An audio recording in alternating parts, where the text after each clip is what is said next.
have your fear, which might become reality. And you have Godzilla, which is reality.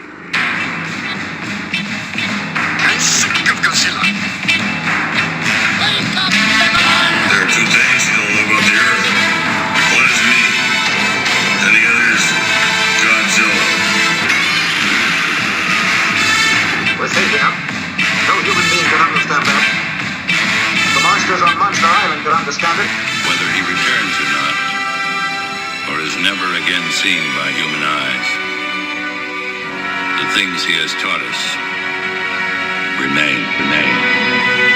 We're back again on a schedule, sort of 2 weeks. Kinda. We're here, YHS on Monster Island with me, J Key. Jay, how are you?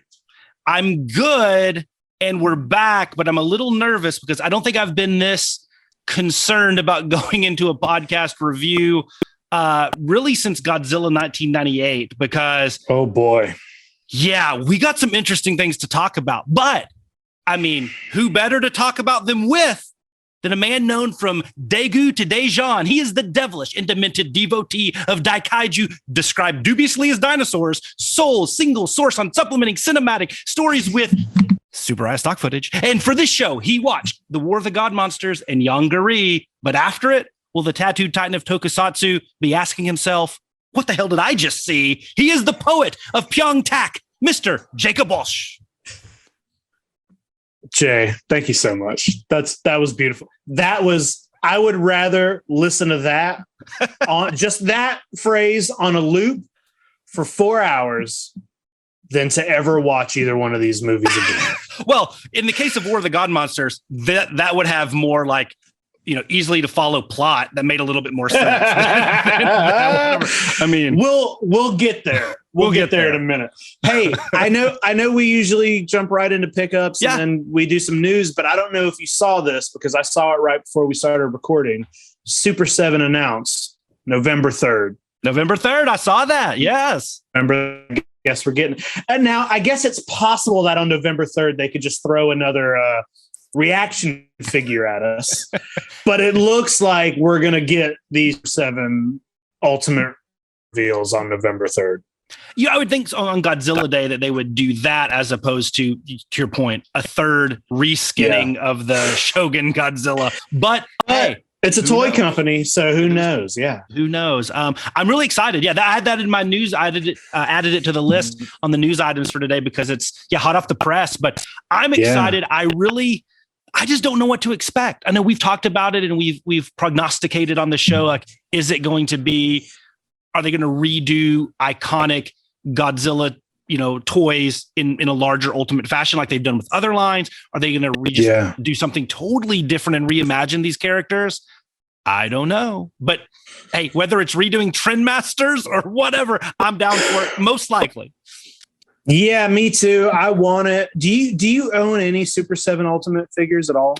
I don't. No, I'm not. I mean, I'm familiar with obviously the turtles and some of the other things that I've seen, and I've admired them from afar, but I've never jumped in on Super 7. I have 2 of the toxic. They put out the Toxie, Avenger figure, and then they put out an alternate that's the same figure but like glow in the dark. I bought both of those. Those are the only Super 7 Ultimates that I own. But I do have like 2 turtles on pre-order and a third Toxic Avenger figure on pre-order. They're beautiful figures, man. Yeah. I mean, they are a little expensive. The only thing that I'm worried about is the Super 7 drops. Their figures are 4 at a time, and you got to pre-order them. Yep. So then they're like $60 a piece. Yeah, it's not a small insignificant. So you got to be ready for about $250 to just come out of your account whenever they ship, which sucks. But I feel like I'm gonna get whatever they are. I don't know. Yeah, I'm optimistic. I really am, and I know Brian Flynn is kind of like a toy god, and everybody, he does good stuff, and so I think they're in good hands. I collected them and then I got rid of them. I wasn't a huge like looking back, wasn't a huge fan of ultimately what NECA did with the Godzilla line. I think they were fine because they were accessible and people could get them, and that was the good thing. But at the end of the day, like, I don't know, I'm more optimistic that Super 7 is going to take it to the next level and do something a little bit cooler. I love NECA, and I own all but one of those Godzilla figures, and I do like them. They are some of them are hit and miss. Like some of them look really great. Yeah. Some are a little weird, but I guess it's hard when you're sculpting Godzilla at that scale. It's a little, and also it's dealing with the price point, you know? I think Super 7s will have a little more attention to the detail when you're $20 versus 67 a piece or something, 62, whatever it is. But so I envision, in my head, I envision them somewhere like between NECA and like SH Monster Arts, like somewhere kind of in between there. Super 7 gives me that Monster Arts kind of vibe. Mm-hmm. Maybe not as much articulation, but and light. Those things are so light. Like it's funny, like those NECA figures weigh like 18 times more than the Monster Arts figures. But yeah, I mean, it'll be interesting. I'm excited. I mean, we've had all the Mondo stuff, and we've had a lot of kind of cool stuff with Godzilla here at stateside. I'm excited that Super 7, Mezco, like they're finally and Mezco, great. Yeah, I forgot about those guys. I'm excited to see what this Ultimate line is going to be. I think it could be huge, or it could be a flop. But I'm thinking, it'll be. I mean, no matter what, we're at least getting 4 figures. Yeah, I know, right? And and I hope that they follow the same kind of strategy they do with the Turtles, where it's like they'll do, kind of a foundational piece that you have to get, and then maybe go a little bit more. 3 weird ones. Yeah, that'd be. Yeah. I'd be into that. Yeah, they don't want me picking the kaiju because it would be like Varan and Gezera and they want Skeleturtle. They want the line to continue, so they will not pick those monsters. I'm a toy killer. Do you want to do the rest of the news, or do you want to do pickups? Yeah, let's do it. Hey, dude, we can change up the show on a whim. We are. That is how flexible we are. I actually don't even have a ton. I mean, I had 2 big items. I don't have any other than that.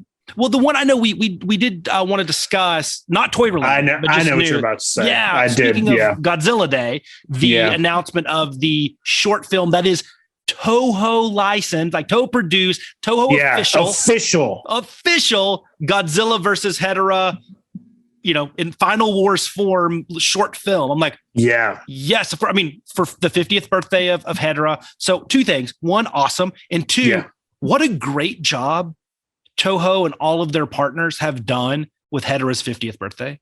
Yeah, there's a lot of stuff. I'm beyond impressed, from apparel to this. Yeah, Cavity Colors is also doing a special Hedorah thing they haven't revealed it, but they said that they're doing a Smog Monster collection, basically. So Bandai Fashion did the shirts, and they did like the acrylic logos to put in front of your collectibles, like for Godzilla versus Hedorah or Hedorah 50th. And there's so much stuff, and this is like beyond anything. This is cool. This is cool because it's official Toho, and it's like, hey, you know what? We haven't seen first of all, we haven't seen a Toho Godzilla in a while. And also, it's Godzilla. It's like, we're kind of, it's the Final Wars Godzilla. So it's more a Godzilla that we recognize. It's not Shin Godzilla. It's not the anime Godzillas where he's really weird. And we've already discussed, I like really weird, but seeing just Godzilla, Hedorah, broad daylight fighting in in Tokyo or wherever they are, it's going to be good. I hope it's not too short. Yeah, it's like 30 seconds, right? Yeah. I'm hoping it at least gives us maybe 10 minutes or something. I'm thinking like the Jurassic World short that they did, something at something rock, whatever, which was really good. Which was better than the movie that came out. By far. It was actually scary and some really cool dinosaur stuff, and actually moments of dread, like when the little baby was hanging upside down. Anyway, different podcast. But I think it I hope it's going to be something around there where it's like, there's a little bit of a plot there, it's like a little mini episode. And why not? I mean, if Toe's getting involved, I just have a hard time thinking that they would go in there and do like 30 seconds, but what do I know? Right. I just thought it was cool that they still have those costumes intact. Yeah. Those Godzilla suits. I was like, these are from Final War. I know that those suits last a good while, and I do know that they usually put those in a museum, you know, but I was just like kind of shocked that those were the Final Wars costumes. So I'm excited for it. Unfortunately, I don't think the 71 made it because it was falling apart during the movie. Right. But we'll see. No, like I made a comment, I think on a post or something where I was like, I hope they give Gigan the same treatment next year because it was his 50th. Man. I mean, can you imagine all the... I haven't bought any of the Hedorah merchandise. I like Hedorah. Yeah. We did a whole episode on it. Yeah, go check it out. I don't feel a need to buy all the Hedorah, but if they do a Gigan and we get classic Gigan, not Final Wars Gigan, fuck me, dude. Yeah, that is. I might have to take a second mortgage out on the house to buy all the Gigan stuff. Oh man, that would be amazing. And so that was the big news. And I think as more information comes out, I think we probably will have to have podcasts on it. I mean, of course, as the actual short film comes out, and I don't know how accessible it will be for us to view it, but once that comes out, hopefully there's a subtitled version, and then we can if not, who cares? We'll still do a show. I'm sure there will be. Whatever. Maybe we can dub it. Maybe we'll just make up the storyline and we'll dub it as a Patreon exclusive.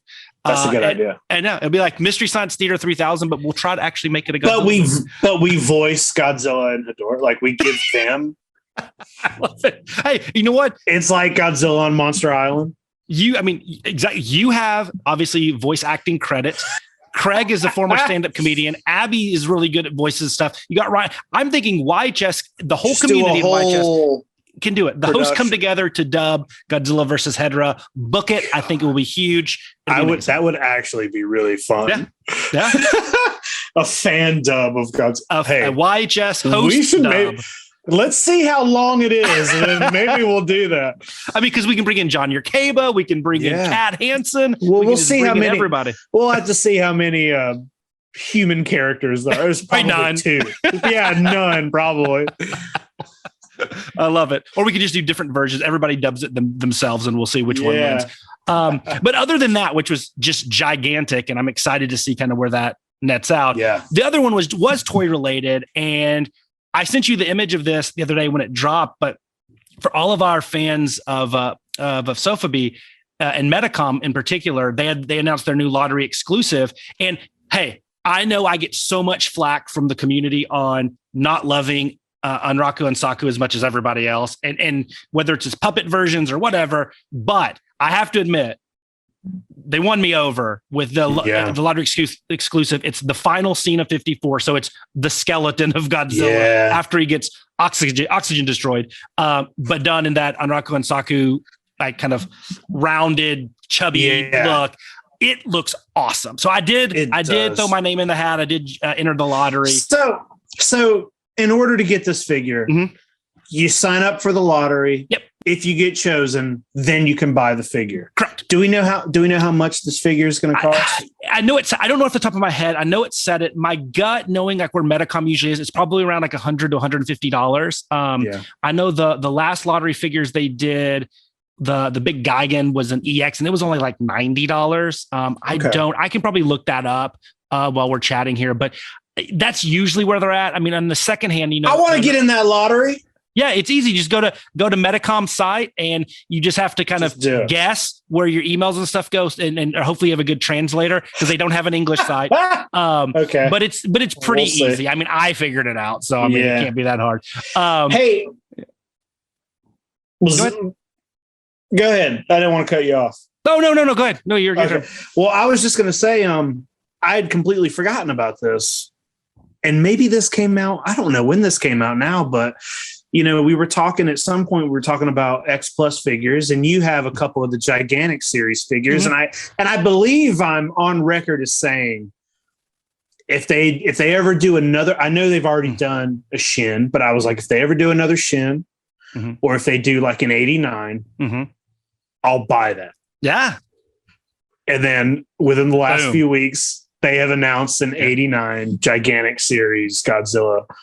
Yeah, the luminous version. So it's the March 2019 gigantic 89. They've reused that sculpt, but they added the lighted it's got feature. The lights in it. Yeah. So I don't have any updates on timing on when we can get that, or but I'm sure it'll pop up on Awesome Collector or one of those sites. That's what I'm waiting for. Clear, the payment plan deal with that. Sure. There's no way I would be able to get it otherwise. Yeah, and I'm going to get that one too, because I don't have an 89. I have an 84 and I have a 91 and a 91 and a 92. I have a 95 of the burning Godzilla without the burning on the way. So I'm missing the so I'm missing the 89. So I'm going to get it as well because I missed out on that originally. I just can't imagine. Like, I've seen yours and I've seen plenty of pictures of the gigantic, and even they had a picture of somebody holding this one. And I only have a few X Plus figures right now, but they are the most beautiful figures ever. They just are. They're beautiful. Yeah. So having an 89 Godzilla that's twice the size of the 91 Godzilla that I have right now, it's like, I like it because they're different poses too. There'll be different poses too, because I know the 91 that you have is like, the Baigoji suit is like this. Yeah. It'll be cool to have like the different poses and of course the different sizes. That's a big one. I actually talked about it. I posted a little video on the channel, on the YouTube channel, under my Sofubi stress stuff. And I talked about that because I know we didn't get to cover it last time we recorded. But that's a huge news. And then, so by the way, I did get an update. The Inraku and Saku skeletal version is 16,500 yen, so about 155 bucks. So right around there. Not bad. Yeah. No, it's going to be 250 on the second hand the next day. For sure. Yeah. The next day. Yeah, immediately. Yeah. Well, that's all the news I got. I don't have I have no other news, so we'll do some pickups. I don't have a ton of pickups here, but me neither. You wanna go first? Or? Sure. I only have 3. No, I have 4, and they're all really small. But they're just, I had to take a break after the last 2 pickup sessions. I had to take a little bit of a breather. And so I hear you. Some wacky ones. The first one, I don't want to. If you recall from our last episode, I said not this episode, but next I will reveal whoever we think leaves the best 5-star review. I'm going to ship them free of charge. This bad boy, 1990 Bandai Gamera, the Showa era Gamera, special to me because it was my first Bandai vinyl I ever got and kind of got me down the path.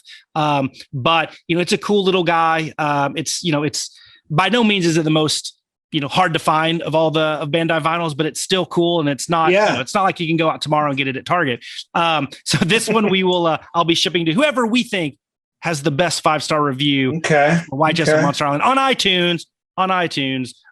So this is this guy. He came in, and I will be sending that to some lucky winner. The other thing I got, so I definitely love trying to support indie toy makers, indie Sofubi makers, designer vinyl toys to some degree. I don't always get into like the customs because I just feel like I need a property backing it. I know that's my problem, not their problem, but so I typically don't go after a lot of the customs. But sometimes a company that does great customs, like Max Toy Co., the great Mark Nagata, who does Eyes On and Captain Max and has just amazing stuff. He's a great artist as well as toy designer, toy maker. He also has a Tsuburaya license, and he does some of the coolest Ultraman and Ultra Kaiju out there. And I've always like, I'm going to get that. And I just forget. And his prices are reasonable. And I've seen tons of interviews with him. What a nice guy. Like he just gets it. He has maybe the craziest Ultraman collection I've ever seen. But I went ahead and I picked up this really cool colorway of an Ultraman licensed by Tsuburaya. It's this blue and black. There's actually like a glitter in the black too. There's a little sparkly, hard to see, pink eyes. So I love it. It's about, it's like a 5-inch tall figure. He's cool. Yeah. I mean, they do these, he does these small runs. He makes this one, I believe this one was designed by, is it Piku Piku, the famous sculptor in Japan or whatever? Anyway, gorgeous piece. And it's my first Max Toy Co. company, a Max Toy Co. Sofubi items. So I love it. And, I love Ultraman. I'm the biggest Ultraman guy, but there's something about this really cool colorway, and he does some really neat stuff. And so I was glad to kind of pick this guy up, and I'll put him on the shelf with some of my other indie Sofubi items. So that was a really cool thing. Love that. The other thing was probably my favorite pickup. So 2001, released in 2001, which was the 100th birthday of Eiji Tsuburaya. And Yutaka, who did a lot of finger puppets and things like that, released this really cool finger puppet set honoring the great Eiji Tsuburaya. So you have an Eiji Tsuburaya puppet, an original Godzilla, a Showa era Ghidorah, an Ultraman, and an Anamagon here to represent Ultra Q, who's like one of the most, the big slug monster from Ultra Q. Yeah. So to represent some of his most famous and iconic kaiju, and of course Ultraman being a hero, in his kind of the great tokusatsu legend here. So yeah, I love this. I'm gonna display this. I thought this was really, really, really cool piece that I got, and I love it. I needed something with kind of Tsuburaya's picture and likeness on the front, and some really cool pieces. So there was that. And then last but not least, I bought something, and I have no idea what it is. It had to come from maybe a vending machine, or like one of the a prize with like candy or something in Japan. It's this little plastic old school TV set looking thing, and it has plastic, and it has like Godzilla with like a circle in the screen. And I thought it was like, from the images, like you could barely tell what it was. I bought it just blindly. I thought it maybe was a pencil sharpener or something like that, but the whole, this is like plastic over the hole. And then you turn it around, and there's another little hole up here, and you look inside, and it's like a vague ultra kaiju type, some type of monster, like a little viewfinder. But and it does appear that there are multiple things, but it's broken. I'm gonna have to take it apart or something to see. So I think it's junk. It's like a little game. Something there. So I don't know how it works, but it is. I just shook it, and now there's Ultraman's face just popped in. I'm learning something as we go. Very cool. There's a secret code to get in there. But it's this little 2-inch tall little TV set with Godzilla on it, and I'm like, hey, I'll just buy this. It was like $1.50. And I'll buy that, not knowing what it is. And so, I got it. And so it'll go on a shelf somewhere, just because it's wacky and weird. And I like that. Yeah. So not a huge haul this week, just some kind of random stuff, but I really do love the Eiji Tsuburaya finger puppet set. I don't collect finger puppets or anything, but that was cool. Dude. And then of course the Max Toyko was really cool as well. Yeah. Dude, those finger puppets are cool. And I feel like I got a good bit of Godzilla finger puppets that I don't know anything about. They look a lot like those. Yeah. They're not in packaging. And I feel like you find those at cons a lot. We went to me and Craig and Abby went to a toy show in Atlanta. I don't know, maybe a couple months back, 6 months ago. And there was a guy who just had a big basket of just Ultraman finger puppets. Yeah. And I just bought a handful. Abby bought some, but those things are cool.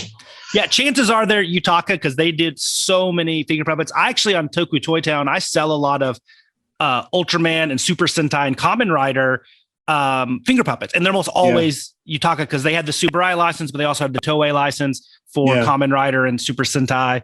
And they do a lot, but there's some really cool stuff. There's just one set I almost bought, and it's an Ultraman, it has 60 finger puppets in it. It's huge. And it's a lot of the different early Ultraman, and then a lot of the kind of most iconic kaiju, ultra kaiju in there. And it just displays really well. Okay. It looks really cool. I have not picked it up yet, but that's one that I've been eyeing. And once again, not the biggest collector, but when they're in the box and you can display them really easily, it's kind of cool. Yeah. There's a toy store in Ocala, Florida, a couple hours from me that I hit up every now and then. And we were in there last weekend, and he's got a good amount of Ultraman stuff, but they're these big Ultraman figures. They look like they're 2 feet. They're all in the packaging. They're all on a top shelf. He's had them since the very first time I've ever been in his store. And they're like $250 a piece. They're these nice looking big, I don't know what company they are. But I was in there this last weekend, and he has some that are smaller, but still maybe a foot, maybe 12 inches. And he had a couple that were $60. And I was like, man, I kind of want one of these. And they're Ultraman in his flying pose. So he's awesome. And I'm looking at the box, and I'm like, does this not have a stand? How do you display this? And the picture on the back, has a picture of a string hanging from it. And I'm like, okay. And I almost bought it, because he did have, I haven't seen there's a lot of Ultraman. I haven't seen a lot of it, but I have seen the original Ultraman. Yeah. And he happened to have that one, but I ended up passing on it. But I almost just picked up a flying Ultraman with no way to display it. Just here's the thing, and I'm with you, right? I've watched most of like the Showa era stuff, and like Ultra Q. Obviously, I know that's an Ultraman, but like that early stuff, like the image of Ultraman is almost bigger than the shows themselves. Like it's almost this like like when you have that, it's like it's a representation of like early Tokusatsu, right? And Henshin heroes and everything. It's like it doesn't matter. It just means that I like Tokusatsu, and he is the symbol more than anybody of that, even more than Godzilla when you factor in like from a Japanese standpoint. And that's kind of cool. He is truly an icon. Just as other, you might not be a huge Ramones fan, but if you wear a Ramones shirt, they think, oh, he might like. Probably a bad example now, but originally, like you might know, like it's one of those things. Like he represents like a almost a larger genre of interest and hobbies, and so like for that, like I think it's cool, and it is such a cool design. That early Ultraman, and the Spacium Ray and doing the pose and everything. I mean, it's amazing. So I get like wanting to own that, even if you're not an Ultraman fan at all. It doesn't matter. I think there's some validity in to buying those. Yeah, you're right, dude. Yeah. What'd you get, man? Else? No, that's all I got this week. Cool. So I got all my stuff small this week too, but it's all kind of fun stuff. Nice. The first two things I want to show. So Jess was in town this last week, and she found these two things at a convention and picked them up, and they're just fun little. One of these is it's just a Godzilla keychain. That's awesome. But it is a Japanese keychain, and I believe it's from 19. Like it's got a date on it somewhere. Is it what? Is that the Mothra versus Godzilla suit? I saw some of the lids. It is. Nice. You can see the eyelids. I love it. It had a date. It's all Japanese, but it's from 1997. Okay. I don't know who made. It's just a little keychain. That's awesome, man. And it does have the little, it's got the little Godzilla. Oh, it's official. It's official. I like that tag too. Yeah. The tags. I love how the tag's bigger than the keychain. That's really cool. But this fits in with the cute Godzilla stuff I got going on. This next one, speaking of Ultraman, one of my favorite kaiju, maybe everybody's favorite kaiju. Little Pigmon here. Look at this guy. Yes. Look at this with the balloon. It's this little diorama thing. It took me 20 minutes to figure out how to connect the balloon. I love this. I love this guy. When I saw him on Ultra Q, I was like, this is the greatest creature. He's beautiful. And dies. This thing. Who dies great. More, him or Mothra? I don't know. That's a whole episode. The many deaths. We can do the many deaths of Mothra and Pigmon. I love it. So, on that diorama, do you know, is that Bandai? I don't know anything about this. Let me see if it's got. The reason I ask is because Godzilla. It is Bandai 2006. Yeah, because Godzilla, they did those little modeling collection Yuji Sakai dioramas that looked like that because it kind of had the same stand and stuff. I love those. Yeah, I love those, and I have probably 6 or 8 of those, and I would love that. Anytime I see those, I pick them up. I'd love to. I don't know how many they made. I think they made at least 4 series. They're beautiful. I know they made at least 4 series, 4 or 5 each. The goal was to get to do from like every movie of Godzilla. Everyone's from a different movie. I sold it, but I used to have the 75 one, and I could do some digging on those on a later date. But those are really cool. Yeah, cool. So the next thing I got from Toku Toy Town. Yeah, I like those guys. Continuing this weird thing that I'm doing with collecting Lit Goji. Jay, you found this. I've never seen it in my life. Me neither. Got this Space Godzilla Lit Goji cup. It's like that thing is amazing. It's like I love that I didn't notice this until I opened it up, but like Space Godzilla's on one side, then when you turn it around, his tail's over here. That's the highlight of that cup. Yeah, and I love how they interpret Space Godzilla. You know, we talked about it when you got the bank and everything. He's the best. He's the best, and I've never seen any other cups. I tried to do a little bit of research, and it's impossible to find any lit. You type in lit goji, you don't get much at all. You get a couple. I get a couple of Twitter posts from a few other people who have, but I see no cups in any photos. I cannot find. But the fact, me and you talked about this, the fact that this is Space Godzilla, there's no way Space Godzilla was the one and only cup they did. Let's lead with Space Godzilla. There has to be more of these. It makes me wonder just how much, like, you found a spoon recently that I did buy the spoon. I actually think that was Godzilla Land. That's Godzilla Land. Or was it lit? It might have been lit. I'm gonna look that up. I don't know, but it's just that I did buy it though. Okay, cool. Yeah. I feel like we just keep finding lit goji stuff, and it's like, I don't know what it is, where it came from. Like, there's not a lot of info on this stuff. I just wonder how much of this is out there, how much merchandise exists. I mean, at some point, we have to eventually make the call that you are now at least in the U.S., the king. We're getting there. I think we're getting there. Yeah. Pretty close. I mean, a couple more obscure ones, and right. No, you are right. It is a lit. It is a lit. So you're getting a little kid spoon. I love it. I want all the lit goji stuff. So yeah. I was thinking of the Rubik's Cube that I found that was Godzilla Land. Yes. Which I unfortunately could not win. They went for hundreds of dollars, but that was a really cool piece. But the spoon, the spoon was lit. Now, so the next thing, I know on the last episode, I showed off this guy, the Nagora that I bought from the My Plastic Heart booth. Well, right after that episode, they posted another one for sale. Sold out it was like a Mondo drop, Jay. Yeah.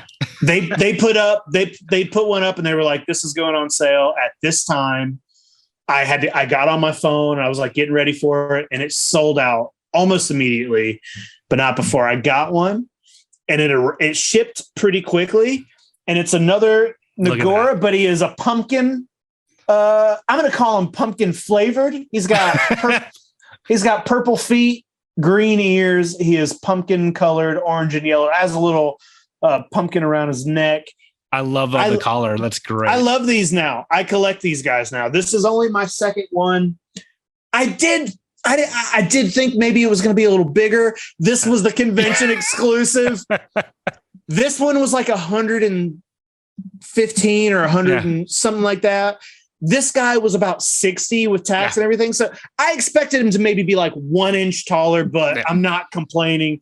I do have like 8 more of these coming that it was like blind boxes. So they're only like $5 a piece, but I bought the whole thing months and months ago. I don't know when they're going to show up, but so I guess I collect these now. I guess I collect Kaiju. And on those kind of the designer vinyl like that, I mean, you pay for scarcity and production runs. That's what, like, a lot of our friends, and I know a lot of people that, I mean, you yourself, but also the people you engage with are, huge toy collectors. But like when you think of collecting Hasbro or Mattel or NECA, even, it's all about things like articulation and size and things like that. Whereas like in the designer vinyl world, it's like there was 3 of these made. It's a different thing. It's like art. It really is like, it's scarcity, and the size of the production run is almost, at the vanguard of what, dictates the price on top of like the aesthetic and everything. So it's just a different mindset. And like you said, you'll pay. I've seen small pieces that are 1.5 inches tall go for hundreds of dollars because they literally an artist made 10 of them, and you can only get them if you were a left-handed opera enthusiast in Idaho. I get all these pieces, So that's beautiful. I appreciate it. I did see. I didn't know this when I was in New York a couple weeks ago, or we would have went. But My Plastic Heart they have a brick and mortar store in New York. and I'm going in about 2 weeks. 2 Nice. weeks. We already got it planned. We are Nice. the day we get to New York, we are going to, because now Abby's into it, and she bought some stuff from that booth. I sent her their Instagram, and she's been like sending me stuff from their Instagram. Like, what is this? You know? Yeah. So we're like, well, let's go. We're going back to New York. Let's go to My Plastic Heart. So I'm excited. Can you please do a video? Can you please do a video? Like you and Abby we'll do some shopping in that amazing store. Like in My Plastic. Yeah, dude. I mean, it has crossovers with YHS on Monster Island and Toy Anxiety. I mean, it is a lot of stuff. And speaking of that, for those that don't go out and watch Toy Anxiety, it's the hit sensation every Tuesday night, 9:30, 8:30 Central on YouTube. But I love when you guys were doing your toy pickups. And I think the most response from those in the live chat and even the other hosts was when you showed off those toys. It wasn't for, HasLab Sentinels and this, that, and the other. It was for those pieces. And that's just kind of the emotional response that some of these really cool designer pieces can elicit from people. And I love it. It was great. Yeah, for sure, man. Jay, I got one more thing. Okay. I'm excited. This came in today. Oh, hot off the press. I ordered this days ago, and I did not think it was going to get here. I was not expecting to be able to show it on tonight's episode because I think I might have ordered this Monday. Okay. One of the weirdest things I think I have, it's not a toy, but it is Godzilla related. I found, I'm just going to show it to you. This is a vintage 1993. Okay. If that tells you anything. Okay. Sony Walkman, Godzilla branded. 98 is what I meant. Not I was going to say, we're doing Godzilla versus Mechagodzilla 2. 98 TriStar Godzilla promotional Walkman. I bow to your greatness. It's going to be hard to beat that. It has. I just love that it's Godzilla, but Hershey's is bigger. The Hershey's logo is. How many brands can we slap on a piece of merchandise? I found this kind of accidentally because while we were over the weekend, we went toy hunting. Abby found a Batman Forever, like Batman head that is a cassette player. And I was like, well, what other brands had cassette? Because I'm into cassette players. So I was like, let me look for Star Wars. And I found a few Star Wars ones. I looked for Ninja Turtles. Found a couple Ninja Turtle cassette player, very expensive. Yeah. And then I was like, surely there has to be some sort of Godzilla cassette player. This is the only thing that popped up. It said it was promotional. It said it works. I haven't tested it yet. But these are the headphones. This is it. The person had it. They had a buy it now on it, but they also had a make an offer, and they took the first offer because I'm sure nobody's looking for a 98 TriStar Godzilla Sony cassette player. But now I fucking own it, dude. Well, you know what, Jake? Well, you know what would be really great to test on that? How about the YHS Spooktacular cassette that you guys, I believe a few are still available maybe in the YHS store. Yeah. These are amazing. It's a bonus episode that you three did. And I know you had a Stephen King reading of a passage from it. There's an original story by Abby. Craig doing some just zaniness that Craig's known for. Yeah. And it is some amazing original art. Who is that? Is that Tom Whalen? No, it's Jacob Walsh doing that. Amazing. The Spooktacular. I think this would be perfect for that 1998 Godzilla Walkman. Yes. Go out there and buy this, people. What a smooth transition. I didn't do that on purpose. That was I don't know how smooth it was. My body was out. For those watching, I was out of screen for a second. We need to just cut that, and Craig can post that as an ad for the tape. I was listening to mine today, actually, for the first time. I opened it up and put it on a tape player and was listening to it. So it's really good, and I'm not going to spoil it because I want you guys to go and buy it. But it's really, really good. I love the episode. I love your reading. I mean, I would say I love your reading, but we've heard how good your readings are for those that are patrons on the YHS Patreon channel, to be able to hear stuff. So I'm not surprised how good it was. And you read such an iconic passage. It's crazy stuff. Yeah. Craig's stuff is great. And then super impressed with Abby. I mean, Abby's is good. Yeah. I mean, and I know, writing this great short story but also the guts to go in and write in a third person omniscient POV. Like, good for you, Abby. Really good stuff, dude. Man. And I loved it. It was great. Man. It was great. And, I appreciate it. You could have charged double for this, and I think people would have still got their money's worth. It was good stuff. I will say that you do get if you want to buy this, but you don't have a cassette player, you get a digital download. Yeah. So cool. So now that the advertisement to something good over, to something bad. Now that the advertisement is over, listen, we watched War of the God Monsters kind of on accident. I just put it on one day. I saw that it was free on Tubi, and whenever God, what is the company? SRS Cinema. And I liked the artwork, and I almost bought it on VHS just to have. I was like, oh, this looks cool. And the concept of a lost Korean, I don't know the year that it started. Do you? 85. Yeah. So 85, like the concept of a failed Korean kaiju film from 1985 that got finished, now, that sounds amazing to me. That sounds like that's the kind of success story I want to see. So I put this movie on. And I will tell you, it took me about a week and a half to finish it because it's trash. But when I told Jay I was watching it, Jay goes, "I'll watch it too, and that'll be the next episode." And I was just like, "Hold on, Jay." And then on top of that, Jay said, "You know what? Let's double it up and let's watch Yongary," which I watched a few days ago. And you know what? When I put it on, I was like, this is a classic Toho movie. I was like, from the beginning, I was like, I like the way this looks. I like these miniatures. I like that it's called Yongary Monster from the Deep, and we're starting in space. I was like, I'm into this. And then underground. But then about 30 minutes in, I said, oh no.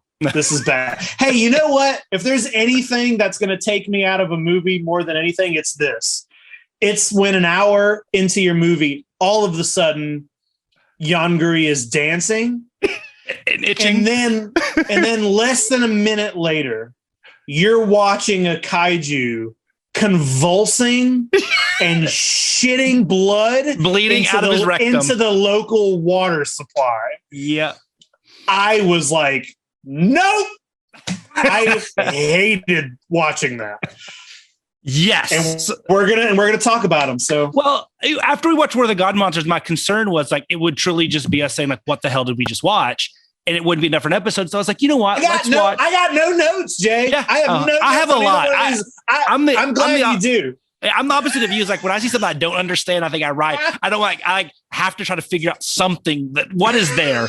But I was like, you know what? This would be a good idea, like to basically tackle the two most infamous South Korean monster movies. I know Yongary was remade as Reptilian in the late 90s, but we haven't got there yet. And maybe we probably won't after this. I'm going to watch that now. If I've already gone this far. Well, and here's the thing. I was like, and I'd seen Yongary when I was younger. I'd never seen War of the God Monsters because it was lost. And I was like, look, I liked Pulgasari enough. It was fine. If North Korea can do that in 1980, then, hopefully the South Korea can do something better. But it was Pulgasari is a masterpiece compared to this. And I hate saying this, but North Korea wins in the Kaiju Battle of Korea, and it's not even close.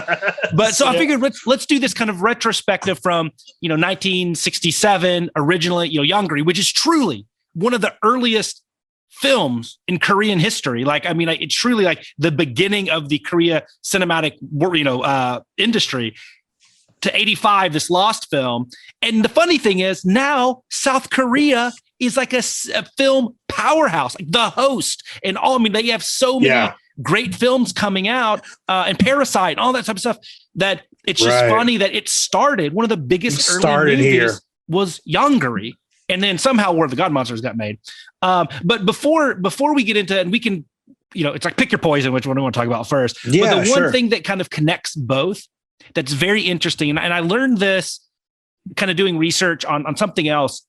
I think actually when I was reading the book about Pulgasari, this was talked about for South Korea, even though I know that book's about North Korea, that until like post World War II, it was illegal for anything that was produced in Japan to be shown in Korea, because they're evil imperialists and all that type of stuff, right? So like you couldn't bring over Godzilla and all these Japanese, the Tsuburaya production stuff and everything to bring over to Korea. It was illegal, like against the law. The loophole they found was that they could partner with some Japanese companies to help them, and they could kind of get it okayed and approved. And so that's why with Yongary, it's co-produced. All the special effects are done by Toei. So that's Kamen Rider and Super Sentai, I think kind of fits that era. So early Toei. And then with War of the God Monsters, obviously they license all the stuff from Tsuburaya, from all the Ultramans and all the monsters, the stock footage. And then there's actually even stock footage from, there's a Taiwanese film called Return of the Ming Dynasty, or Founding of the Ming Dynasty, and that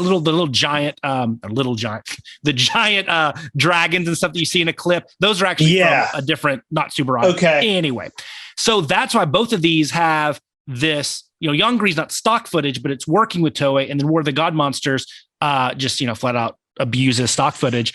And so there's that kind of umbrella over both films.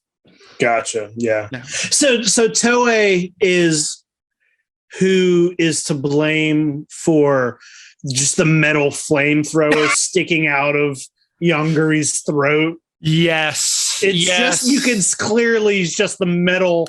No attempt to hide it. Flamethrower. No attempt to hide it. Yeah, that's on my notes, is like the flamethrower mouth. Yeah, it is Toei. But I mean, you look at early Kamen Rider, and this is before Kamen Rider, but you look at that, like, I mean, there's the Batman and the Spider-Man. Just look at those costumes from Kamen Rider, and it's not a surprise to me. I guess we can talk about Yongary first, but sure. It's the first one, 1967. But to me, I got vibes of a not as zany, but still zany, but more boring, like Showa era Gamera film. I felt like it was like our Gamera. Yeah. 100%. And even Yongary himself looks like Gamera figure that Gamera figure that you just had that you're going to send to somebody looks like they just stuck stegosaur spines on the back of it and a fucking horn, and like it looks like that. It looks that shoots out a like horn beam. It looks a lot like the Gamera kaiju to me. That was as soon as he showed up, I was like, oh, this is what I'm in for. Yeah. But this film is just like, there's a lot of, I do think it is just hot garbage. But I think like it has so much like historical significance, which is the crazy thing. I mean, I believe it was the first Korean film, to have a wide release in the US. This film. Wow. I mean, I don't know why we didn't declare war in South Korea after that. I mean, it was like, it's just, it's like they don't even try. But I will say that I'll give Yongary this. At least, though boring and simple, at least there's a plot in there, which I don't know if we can say. I don't know if we can say that. And actually, the one thing I do want to spend time on, we don't have to right now, I will give Yongary this. More so than many, many other kaiju films of this era, there is like really big symbolism that the South Korean filmmakers and critics of the time were pulling out of Yongary, that just kind of talked about kind of the sociopolitical climate in South Korea. It's funny, we always talk about how kaiju can be used as metaphors for stuff, right? Yeah. And that is kind of Yongary. I think besides the dumb ass itching scene, dancing scene, which is on the one end of the spectrum, I think the one positive thing that came out of Yongary is like, it did, I think, effectively showcase some of these themes that were going on in Korea at the time. And like, so we can talk about them when we kind of go through some of the plot or whatever. But at the end of the day, that's really kind of my big takeaway, was like, it was a big metaphor for Korea at that kind of point in time. And there's a lot of great articles written about that, and maybe giving Yongary too much credit, but hey, the rest of the film is garbage. So. Yeah, I mean that's really interesting, and I'd like to. I would be interested in reading some of that and seeing that somebody was able to take something from this movie. Because listen, this movie tricked me, Jay. Yeah, because at first I was like, oh, okay, I like I said. I was like, this looks classic Toho to me. This looks good. It's got, the plot of like, there's earthquakes. Why are there earthquakes? Oh, maybe there's a monster. And I'm like, that is the most simple. Yeah. Nuclear testing classic, in the Middle East. Earthquakes. Exactly. I was like, I'm into this. But the moment Yongary showed up, I was like, yep, I'm done. This is it. Yeah. It is. It's interesting. Like you hope that there's some like zany or interesting human characters as well. And there's not. I mean, not. It is very flat. It's very bland. Yep. The kid is, like I said, he belongs in a Gamera film. I mean, Ichiro from Godzilla's Revenge would beat the crap out of Icho from this movie. Yeah. Like, not even close. I love when he says, I'm about 8. I'm like, you don't know how old you are? You're about 8. There's some funny lines in the dub, by the way. There's some really, really funny lines. The one was the one general or whatever political leader when he's like, when they're talking about maybe using the missiles on the landmarks, and he's like, I've been thinking about those missiles a lot. I'm like, what? It's like, I've been thinking about this girl I went on a date with a lot. Like, no, those are missiles, dude. There's just some wonkiness in it. It is. It also, like, I feel like maybe we're from the amount of kaiju we have, at our fingertips, and talking about we're talking about Gigan earlier, or Space Godzilla, or any of the really cool looking designs. It's really hard to go back and watch an older film where it's like, were they even trying when they made Younger? Like, whoever designed that looks like they had 5 minutes to design it. And it's so boring looking. Mm-hmm. And I just don't like, I'm watching it and I'm like, okay, so it like sort of looks like Godzilla. It sort of looks like Gorosaurus. It looks like it's got stegosaur spines. I was just like, what do they do? I just, it's like, there's no direction. There's no creativity in it. And that just bummed me out so hard. As bad as War of the God Monsters is, you at least get to look at Ultraman monsters, Yeah, 100%. No, I think that's the thing. It's like, 5 minutes and $5, that's Tsuburaya did that all the time. And he made things with, duct tape and trash bags and whatever. But I think that what they did right was, if I know this is going to look bad, I'm going to make it look interesting. I'm going to make it look weird. Right. And we'll talk about that with Test Star later. But this one is like bad and boring. I will give them a little credit. I thought some of the miniature work was fine for that era and that budget. Yeah.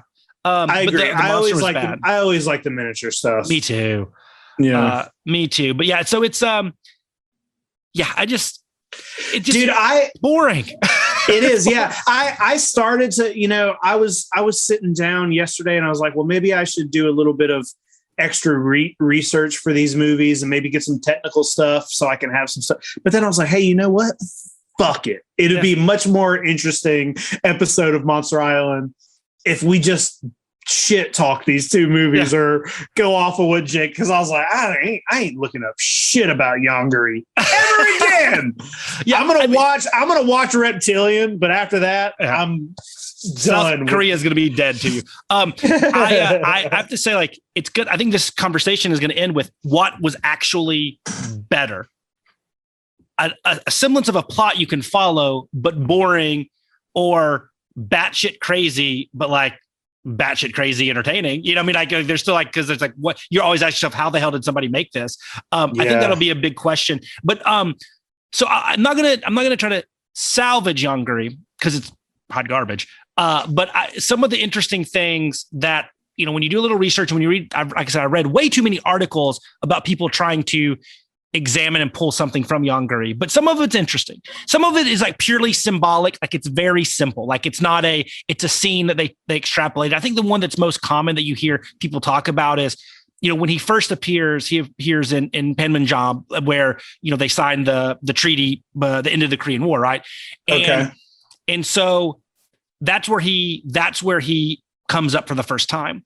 And apparently that's very symbolic of this fear, post-Korean War, that the North was going to rise again and they were going to come in down and destroy Seoul again from the North. So Yongary did come from the North, right, where the Alliance was, and they came down and he destroyed Seoul. So like it was a direct, the fear of Koreans at the time, of South Koreans at the time, of what North Korea could do post armistice. So there's that. The other thing that was another scene that was saying very kind of straightforward on the surface, on the nose, was one of the scenes, one of the better scenes where he just destroys kind of a government looking building. Yeah. I didn't know what that building was. I mean, I don't know much about Korea outside of, I used to watch a lot of the Korean Professional Baseball League. Go Samsung Lions. But anyway, that building was kind of a last semblance of Japanese imperialism. It was like a Japanese government building, and then destroying it was kind of their like kind of middle finger, like, hey, we're past that. So those are kind of like, here are like little things the director decided to do to as like represent Korea. Some of the bigger themes, well, I don't know. It might be like, if you can watch anything, you can kind of make up a theme, like I think if you really get creative enough.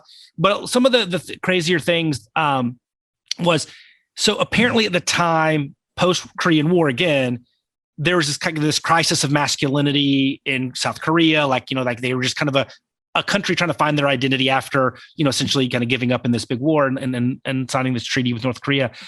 And so that's why like it's the focus is on the male astronaut, the male scientist, and they're always kind of like prove their masculinity, prove that they're right, take the lead, take charge. But yet the hero of the show is really the young boy, right? It's Ichigo, and that's supposed to represent kind of the Korea of the future. Like he is the young man. He's the one that's supposed to represent. So like I go, that's one that like, I guess, he's also very like, hey, don't kill it. Yeah. He turns in the end and he's like, let's show compassion, so and that's, in the lost South Korean version. So I guess we should talk about this because I'm glad you brought that up because I think that might be the coolest thing about Yongary. So yes, there is something cool about it. I'll own this one. So, this is one of the first films in South Korea. They work with Toei. Toei handles a lot of the distribution. The poor South Korean company just didn't know what to do. And they sent out all their original South Korean copies out to the different countries to try to get it picked up for distribution. They kept none. So they didn't get any of those back. So there is only 48 minutes of like damaged original South Korean version of Yongary that's in existence. No full stuff, nothing like that. Everything that's been even played now in South Korea is the English dub with Korean subtitles. So the original Yongary Korean does not exist. But in that version, and this is the cool part, Yongary lives. He talks, the little kid talks the government into creating a way to basically blast him off into space and live happy and nice amongst the stars or whatever. So there could be a Yongary too, if the Korean version. Hey, give it to SR Cinema and let him, let him. Give it to Hayashiya, man. He'll make it. But yeah, so that was kind of like lost film. I mean, this was actually a lost film that has not been found. Just for the 48 minutes exist. And so, yeah, he does exist. And the last thing I have on Yongary really is, and this one I think was the most on the nose of all the thematic kind of attempts at thematic relevance is, you remember the dialogue they have in the military leaders and the political leaders, like they don't want to shoot missiles at him, the ones that he's been thinking a lot about, because they don't want to destroy landmarks. And then they make the comment like, well, we got to think about the future. That's one of those things as of like, forget about the past. Let's work. We need to focus on the new Korea because the old Korea is dead and gone. So not to say that this movie is good. Basically, it's like, this is the Last Jedi. Yeah. This is the Last Jedi of Korean monster films. Trying to make a statement. Let the past die. Yeah.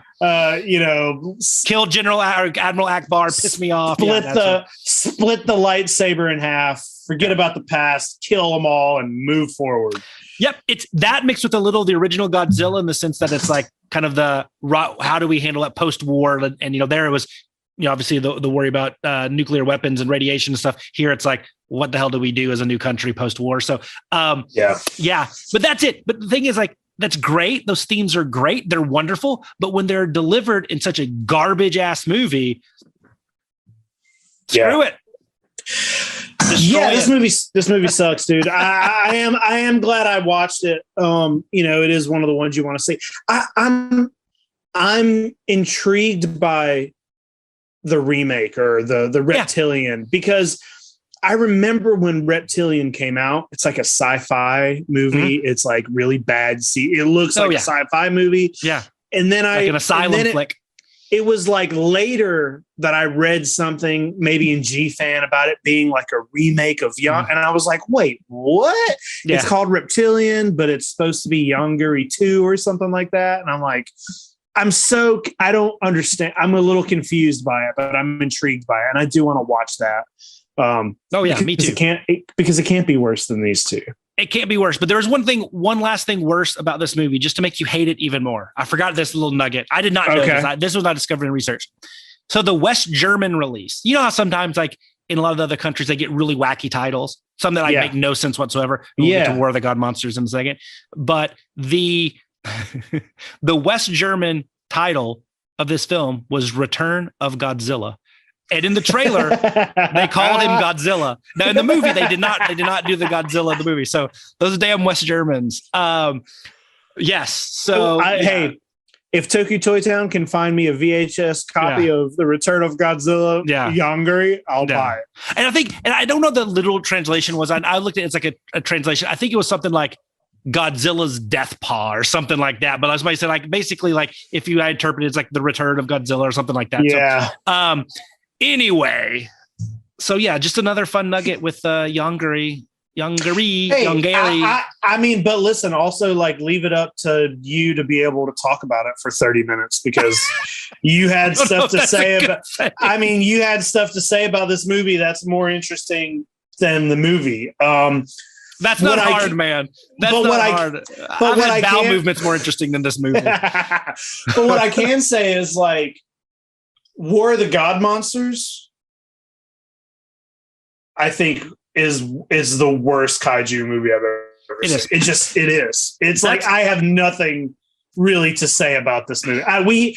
You had the foresight to be like, we have to talk about two movies. Yeah. Because it literally took me a couple days to get through War of the God. I kept stopping it. I kept shutting it off.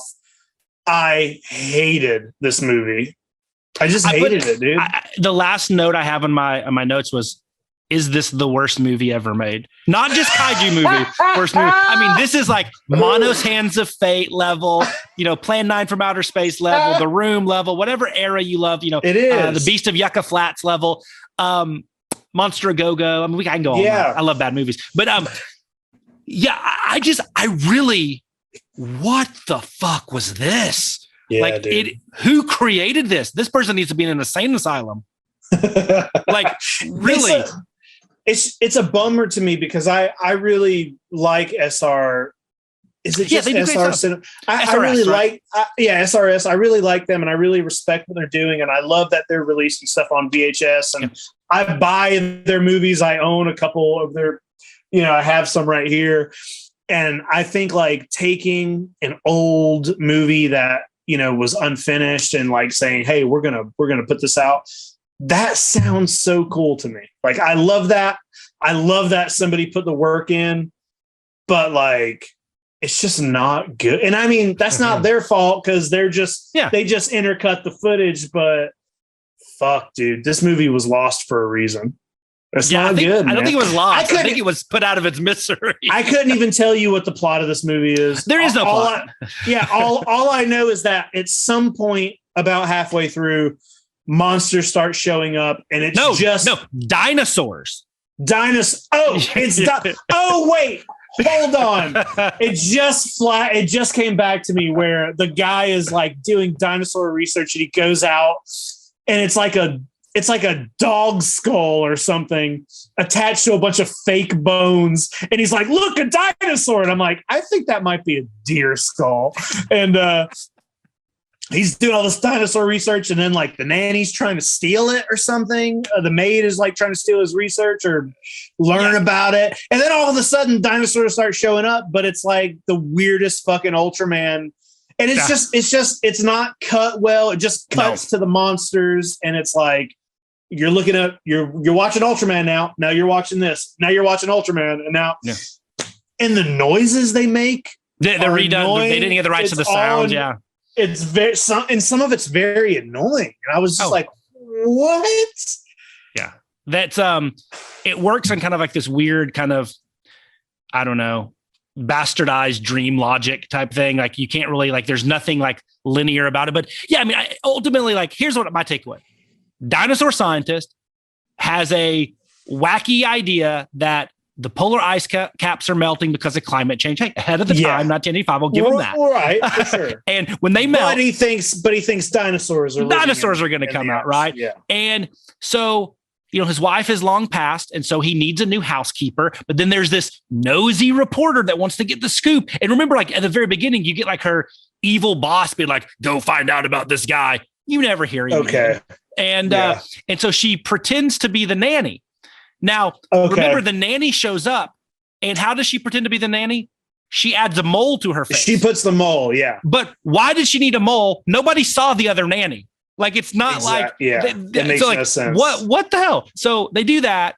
And then, you know, he has this daughter, and him and the daughter and the kind of the reporter that's in disguise that kind of form the bond, right? Like the daughter, lots of screaming. There's just lots of screaming in this movie. Yep.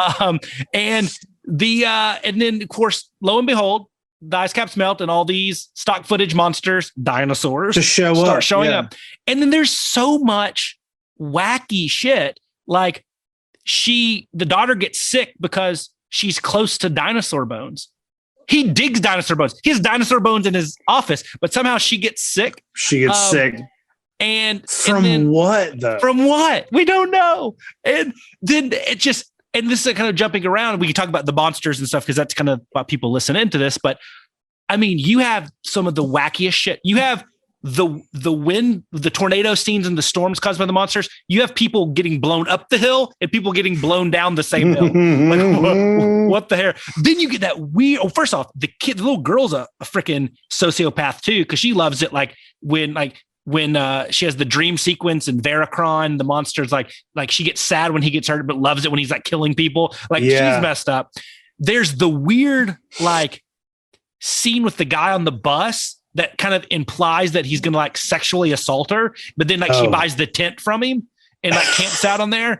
And like, it's kind of, I don't know if it's like a red herring or whatever, but like they did that misdirection there. And then like the guy's like weird bit of misdirection. I know. And then the guy, the doctor's going to get her back because he's like, you can't play me. And then he goes and like dresses up as like the stalker and like chokes her, but like really does choke her out. Yeah. And then like this is like this weird bout of emotional and physical manipulation. And like, what the hell's going? Like, I'm just sitting here being like, what am I watching? This is, and then the weird scene, like, cause she scared him or he scared her. She jumps up in his window with the wig on and like screams a maniacal laugh. I'm like, what? But then, you know, we talked about in Yongary, the infamous scene of Ichu shining the light and Yongary dancing and itching around and everything like that. Yeah. Which is like, I think one of the most known, like hated scenes in all of Kaiju. I think one that rivals it is in this movie. And I think as more people watch this movie as it becomes available, I think this will keep rising as one of the biggest what the fuck moments of Kaiju is with the baby. It's the city's evacuating, the village is evacuating, and the lady and the man run out and she grabs the pillow instead of the baby. And then they go up to the hill and they're like, you grabbed the pillow, not the baby. They don't try to go back and get the baby. They just let the baby die. They fucking killed the baby. So it's like, what the hell? And everybody's just sitting there like, what the hell? But, and then the monsters get attacked by the military and then they're just gone. They're just gone. They're just gone because they don't have footage that creates a logical conclusion. They don't have, right. Which is so, it's like, why make it if you don't have a way to, it's like it feels like they got excited about it. They started cutting it together. They were like, cool, we're getting to make this. And then they were like, oh, we can't have Ultraman show up. Yeah. So what do we do? Where do the monsters go? Yeah, it's and you know, it's just so bizarre. And I mean, it ends on like the little kid and be like, will you be my new mommy? And it's like, this guy just strangled her, and she just tried to like. I mean, this is not a good start to a marriage. It's here. not. But the only original monster stuff that's in the film that's original is like those wonky looking like feet and legs. Remember they do that Yeah. with, like the close up. That's the only thing original. That's and everything original. else is just straight stock footage from Ultraman, Return of Ultraman, Fireman, and then a little bit from the founding of the Ming Dynasty. And it's just, what the fuck were we? I can't explain it. You know, we talked about Yamada Takaru, how wacky the plot is, how elements, there's were-wizards and they fight on the moon and stuff. That is like the most well-articulated plot compared to this. It is. And the difference is that movie's kind of charming and it's fun and the creatures look cool. Yeah. And even though the plot's insane, you can follow why it's happening. Yeah. This movie just makes no sense. And it's hard. It's like, were they just trying to be funny? Were they just trying to like make an absurdist movie, or like what were they on drug? I just don't know what. Yeah, I don't know what, why, or how, but we fucking watched it. So yeah, and then the monsters. Like, I love the random collection of monsters they pick. I mean, of course they pick. Okay. They're trying to pass these off as dinosaurs, right? Yeah, and I know exactly. I know what you're going to say, but you get like Doragon, which looks like the Triceratops, but stands up from Fireman. Okay, you get Sigarath and Simon's, the ones that kind of the male and the female. Okay, dinosaur-ish.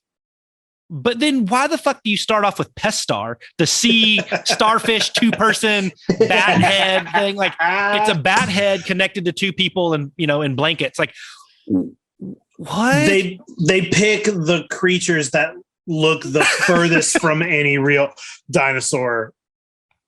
Which you have a wealth of Ultraman monsters to choose from, and it's like, yeah, I don't know, dude. I don't know if some of that was wanting to use, that creature is well known, and maybe they were like, everybody knows who he is. Let's put him in there. But I think the same with Bimstar. That was the other one that was kind of like the starfish looking with the kind of the pointy spikes. And then you have Tarantulus or Pterochilus or whatever, that the bird monster, I think probably might have had the most screen time. And then I guess, is it resolved because he destroys the egg and then that just sends them all back, and everybody, and the girl's healthy again. The little girl's healthy again. But where do they go? Like, it's like you can't go back into the ice once the ice is melted. Are they just all living underground? I don't know, dude. I don't know.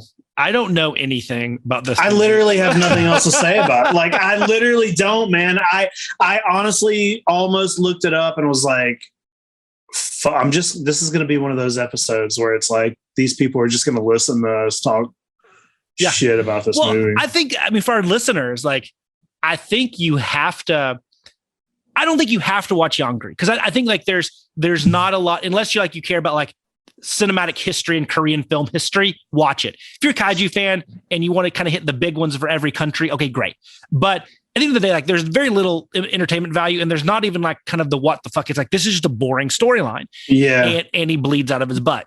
But War of the God Monsters, I think it's one of those, like, you kind of have to watch the car wreck here, because I don't think you understand, listeners, how messed up and irreverent and irrelevant now this movie is. You have to watch it you have to see it to believe how ridiculous and dumb this thing is. And so I think for that, maybe they find value in us. Yeah, go check it out. it's free with ads on Tubi. You can watch it for free. Yeah. Yongary, I rented on Amazon for like $2. Yeah. Dude, not to go back to Yongary, but you can always go back to Yongary. We're making fun of that scene where he bleeds out of his butt.